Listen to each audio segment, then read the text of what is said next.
Bismillahirrahmanirrahim. Assalamualaikum warahmatullahi wabarakatuh. Di sini saya atas nama Fauzan dengan nomor induk mahasiswa 20210960111913, Prodi Pendidikan Agama Islam, Fakultas Tarbiyah, Universitas Islam Kiai Haji Ahmad Muzaki Syah, Jember.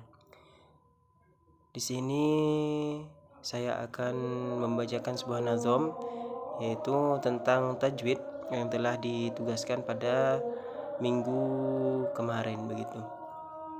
Bismillahirrahmanirrahim. Alhamdulillahi wa sallama ala nabi khairi man qad allama Muhammadin wa alihi wa sahbihi ahli tuqa wa ahli muta'abbidi. Bismillah, kita muji kepada Allah, salli wa sallim kepada Rasulullah, beliaulah Nabi Sayyidil Ummah, Ali wa ashabi serta para ummah. Kitab ini dinamakan syair tajwid supaya kita belajar tidak sulit. Definisinya, ilmu tajwid adalah untuk mengetahui dua masalah. Masalah pertama makharijul huruf, yang kedua masalah sifatil huruf. Hukumnya wajib mempelajari tajwid. Dasar jelas dalam Al-Quranul Majid. Firman warattilil Qur'ana tartila, fi'il amar berarti wajib hukumah. Guna ilmu tajwid untuk pembacaan kalimat-kalimat di dalam Al-Quran. Tujuannya belajar tajwid yaitu supaya menjadi pembaca yang jitu. Artinya terjaga dari kesalahan dalam membacanya kalimat Al-Quran. Buahnya dari belajar ilmu tajwid akan dirasakan pada murid-murid, yaitu mendapat kebahagiaan berupa ridha Allah yang diharapkan. Yang selanjutnya itu tentang mad dan macamnya. Definisi mad, memanjangkan suara dari salah satu huruf wa ayat. Nuhiha adalah termasuk contohnya. Semoga bisa dimengerti maksudnya. Pembagiannya mad menjadi 9. 1 mad tabi'i, kedua mad layin, ketiga mad badal, keempat mad iwad, kelima mad silah, jangan sampai lewat. Bagian ke-6 mad wajib muttasil, bagian ke-7 mad jaiz munfasil. Mad lazim bagian nomor ke-8, mad arid lisukun nomor yang ke-9. Yang selanjutnya tentang mad tabi'i. Mad tabi'i mempunyai definisi. Menurut ahli tajwid mad yang masih asli, mad tabi'i contohnya lafaz nuhiha, karena wawu jatuh setelah dhammahnya, huruf ya-nya jatuh setelahnya kasrah, huruf alif jatuh setelahnya fathah. Mad tabi'i panjangnya dua harokat atau satu alif itu harus dapat. Yang selanjutnya itu tentang mad layin. Pengertian bacaan mad layin adalah wawu atau ya mati setelah fathah dan bertemu huruf mati karena wakaf. Contoh lafaz khaufu, membacanya khauf. Panjangnya mad layin itu 3 macam. Yang pertama 3 alif paling lama. Kedua panjangnya mad lain 2 alif. Ketiga panjangnya cuma 1 alif. Yang selanjutnya itu mad badal. Bacaan mad badal takrifnya adalah jika huruf mad jatuh sudah hamzah. Contohnya amanu menjadi amanu jika lafaz utu menjadi utu. Ketika imana menjadi imana. Ilmu sorof di tajwid juga berguna. Panjangnya mad badal cuma 1 alif, panjangnya mad iwad juga 1 alif. Yang selanjutnya itu tentang mad iwad.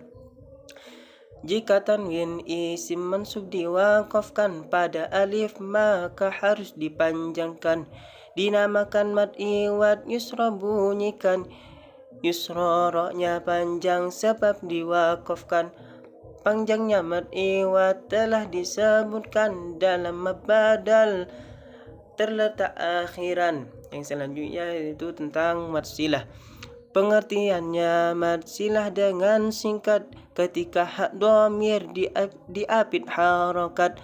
Mad silah itu ada kalanya surah, juga ada kalanya mad silah kubra. Mad silah qasira sama dengan surah, mad silah tawilah sama dengan kubra.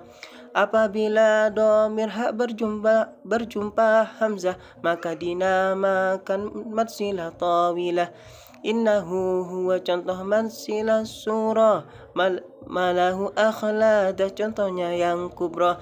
Mad silah surah panjangnya 1 alif, kubra setengah ditambah 2 alif. Yang selanjutnya itu tentang mad wajib mutasil dan mad jaiz munfasil. Apabila huruf mad bertemu hamzah, wajib mutasil jika satu kalimah. Asa, asia itu contoh mad wajib, ditambah su'a itu jadinya komplit. Panjang bacaannya mad wajib mutasil itu sama dengan mad jaiz munfasil. Mad jaiz munfasil hamzahnya terpisah, panjang 2 alif ditambah setengah. Contohnya seperti lafaz wala ilah, inni uridu wa idza du'u ila. Yang selanjutnya itu tentang mad lazim. Jika huruf mad bertemu huruf mati, maka takrifnya mad lazim itu pasti. Mad lazim itu ada kalanya kilmi, ada pula kalanya mad lazim harfi. Ada juga mad lazim kilmi musaqqal, ada pula mad lazim harfi musaqqal. Ada lagi mad lazim kilmi mukhaffaf. Yang keempat mad lazim harfi mukhaffaf. Kilmi musaqqal contohnya at-tammah, karena ada huruf mad bertemu syahadah. Harfi musaqqal menurut para ahli apabila huruf mad bertemu tasydid. Alif lam mim ditulis memakai qalam dengan jelas, maksudnya supaya faham. Jika huruf mad bertemu dengan sukun, sudah jelas mukhaffaf, gak perlu melamun. Entah kilmi atau harfi sama saja. Kilmi mukhaffaf contoh al-ana saja. Harfi mukhaffaf contohnya lafaz yasin. Tempat pembahasannya pada huruf sin. Baca 3 alif panjangnya mad lazim. Kalau belum ngerti tanya orang alim. Apabila huruf mad di awal surat lagi pula panjangnya 2 harokat, maka mad tabi'i itulah namanya. Lafaz toha itu yang jadi contohnya. Yang selanjutnya itu tentang mad arid lisukun. Jika sesudah mad dibacanya sukun karena wakaf, namanya arid lisukun. Contohnya ya'lamuna ya'lamun, dan contohnya firuna jadi kafirun. Mad arid panjangnya ada 3 alif, boleh 2 alif atau 1 alif. Yang selanjutnya itu tentang hukum nun mati bacaan idhar. Hukumnya nun yang mati tanwin dan tanwin itu ada 4 yang masyhur juga berlaku. 4 itu idhar, idgham, iklab, ikhfa, huruf halki, hamzah, kha, ain, ghain, ha. Nun mati dan tanwin jika bertemuan, huruf 6 makhrajnya di tenggorokan, maka itu bacaan idhar namanya. Harus jelas untuk cara membacanya. Contoh yan auna wajuru finhar. Tolong silahkan cari contoh yang lain. Yang selanjutnya itu tentang idgham. Idgham itu memasukkan huruf mati pada huruf kedua yang tidak mati hingga huruf jadi satu yang bertasydid. Baca Quran lebih afdal yang di masjid. Idgham itu adanya kalam bigunnah, ada juga kalanya yang bila gunnah. Nun mati dan tanwin ketika bertemu, salah satu dari huruf lafadz yanmu. Itu harus dibaca idgham bigunnah asal tidak berkumpul satu kalimah. Contoh lafadz fi amatin mumaddadah yang tertulis di dalam surah Humazah. Jika satu kalimah dibaca idhar bikilmatin, contoh lafadz dunya anwar. Jika jumpa huruf lar jadi idgham. Jika jumpa hurufnya lam wajib idgham. Bila gunnah jangan sampai tidak faham. Contoh lafadz min ladunhu min rabbihim wa dzalikum khairul lakum barrahim. Selanjutnya itu tentang iklab. Iklab itu baca tanwin dan nun mati, bisa jadi seperti bunyi mim mati. Nun mati dan tanwin bila bertemu abba, baca iklab hurufnya cuma satu abba. Contoh lafadz amburika qauman bima kalla la yumbadanna, surat Khutamah. Yang selanjutnya itu tentang ikhfa. Nun mati dan tanwin jika berhadapan, huruf 15 selain di 8. Huruf 15 selain di depan, maka baca saja ikhfa dengan samar, sebab ada di antara idgham dan idhar. Contohnya min somad wa ma Contohnya idza fikin wa min somad la tanfiru fil hari kul hiya asyaddu. Dan lafadz min salsalin kal fakhur untuk contoh yang lain cari sendiri. Yang selanjutnya itu tentang gunnah.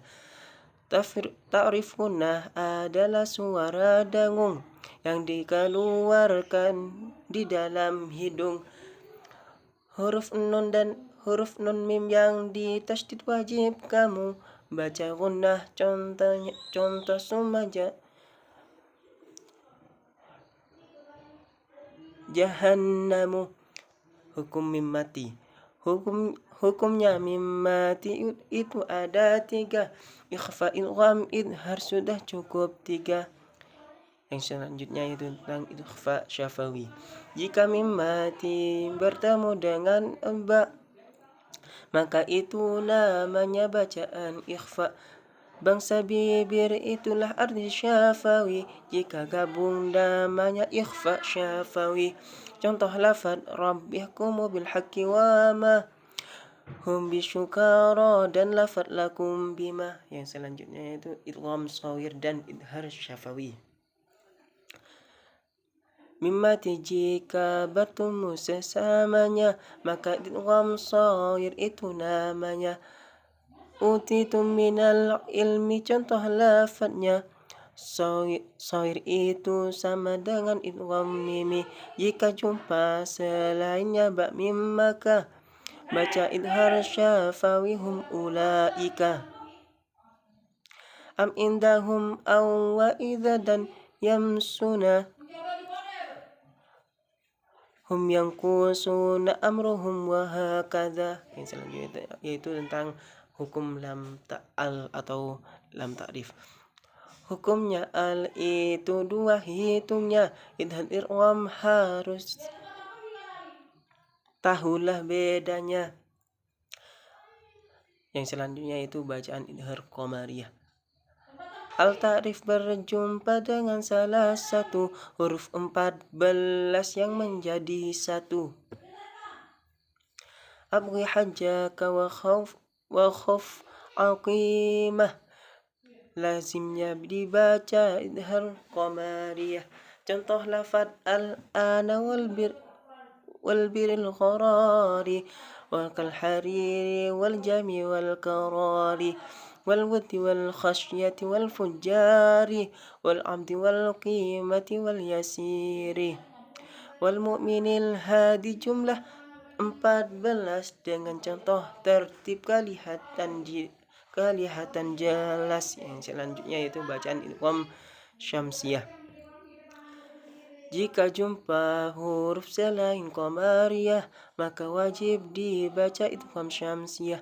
Contohnya lafad wan nu'mani wasyaqam, huruf syamsiyah terkumpul dalam nadam. Tibsum masil rahman tafustif dani'am, dasu adhanni zul syarifa lil karam.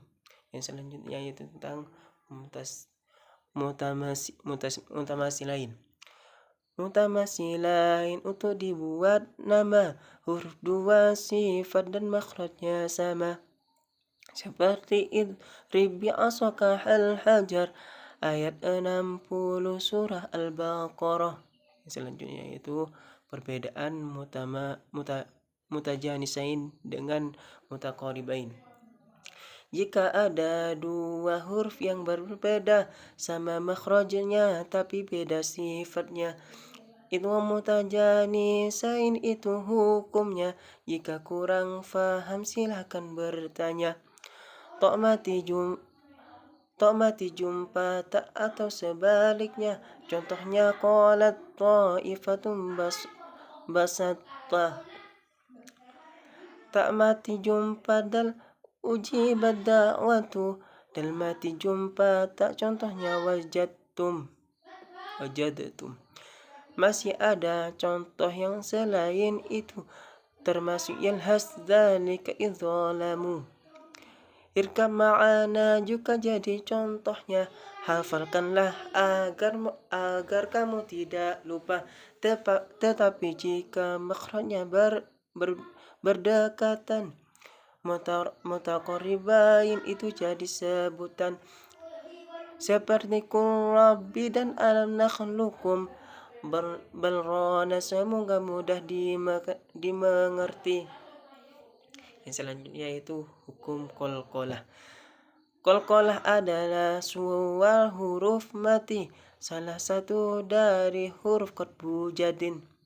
Aqdamana adalah contoh pertama, atrafa adalah contoh yang kedua, basarihim adalah contoh ketiga, 45 qad aflaha dan yajma'u. Hukum ra. Ra itu hukumnya tafhim tarqiq jawas, semua diingat jangan sampai lepas. Ra dibaca tafhim. Ra dibaca tebal dinamakan tafhim. Ada 4 karuhi warrahim, yakni huruf ra berdhamma atau fathah. Kedua ra mati ba'da dhammah fathah. Contohnya lafad wansurna atau Maryam. Contoh nomor 3 irji'u awirham, yakni ra mati jatuh setelah kasrah yang tidak asli seperti dalam contoh. Yang keempat, jika kasrah itu asli dan setelahnya ra, harfu isti'la'i. Huruf isti'la'i itu sudah dirakit, ada di dalam lafad khusus dawtin qid. Syaratnya harful isti'lal tidak kasrah. Contoh lafad qirtasin dan lafad firqah. Yang kelima, ra mati karena berhenti, lagi pula sebelum ra juga mati. Sebelumnya lagi berharokat fathah, garis miring atau berharokat dhammah. Contohnya lafad watawassaw bis sabr. Untuk contoh yang dhammah, lafad asyakur. Yang selanjutnya itu ra dibaca tarqiq. Ra dibaca tipis dinamakan dinamakan tarkik. Ada 4 tempat fahami yang tarkik. Yang pertama, huruf ra dibaca kasrah. Lafaz rijalun itu yang jadi contoh. Yang kedua sama dengan yang keempat, di bab tafkhim maka Anda harus cermat. Cuma bedanya pada harful isti'la untuk tarkik selain harful isti'la. Contohnya Fir'aun dibaca tipis. Jika belum tepat silakan diservis. Yang ketiga Qadir dibacanya sukun. Karena wakaf sebelum ra juga sukun. Tetapi yang sukun harus huruf iya. Sebelumnya kasroh cocok dengan iya. Apabila yang bersukun selain iya, maka nomor 4-nya gak perlu tanya. Contohnya seperti lafaz lidzil hij, mempunyai akal maknanya zihij. Yang selanjutnya itu ra dibaca jawaz. Ada 2 tempat ra dibaca jawaz. Tarkik atau tafkhim dihukumi bebas. Yang pertama ra mati diapit kasrah. Contohnya firqin, bukan contohnya yang firqah. yakni isti'la yang berharokat kasrah, bukan isti'la yang selain kasrah. Nomor 2, isti'lanya itu mati, di antaranya kasrah dan ra yang mati. Akan tetapi ra mati karena wakaf. Misbaca misrun dikamakan wakaf. Yang selanjutnya itu sakta. Baca sakta itu slop tanpa nafas. Ada 5 tempat huruf Imam Hafiz. Contoh surat Mutaffifil balrona wa qila man raki wa min marqadina hazama dan iwajan qayyiman di surah Kahfi ayat 2 dan 1. Yang selanjutnya itu tamimah.